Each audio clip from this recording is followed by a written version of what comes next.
Monsieur le Président, la Belgique accueille positivement l'initiative prise par la République démocratique du Congo d'appeler à une session extraordinaire de ce Conseil.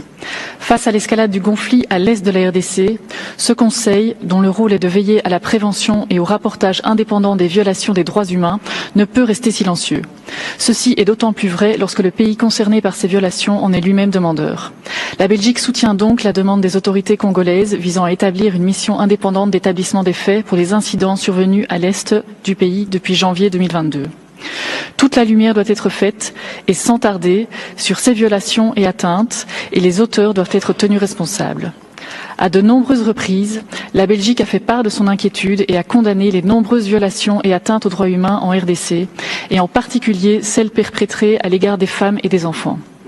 Une fois de plus, mon pays est alarmé par les rapports faisant état de massacres, de violences sexuelles exacerbées liées au conflit, d'exécutions sommaires, d'attaques sur les infrastructures civiles et d'une situation humanitaire désastreuse où le nombre de déplacés et de redéplacés explose. Celles-ci viennent s'ajouter à une déjà longue liste de violations et atteintes sur tout le territoire.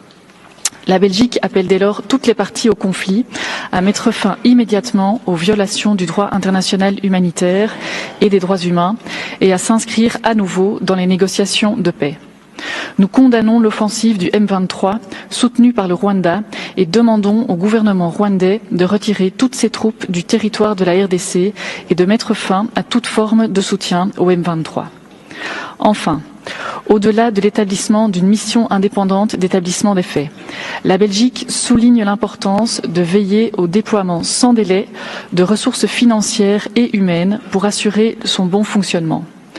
Nous invitons également l'équipe d'experts internationaux déjà mandatée par ce Conseil à se coordonner avec cette mission indépendante. Je terminerai en rappelant l'importance de la lutte contre l'impunité, tant pour les victimes que pour la stabilité du pays et de la région des Grands Lacs. Nous appelons toutes les parties à s'engager sérieusement et constructivement dans ces efforts. Je vous remercie.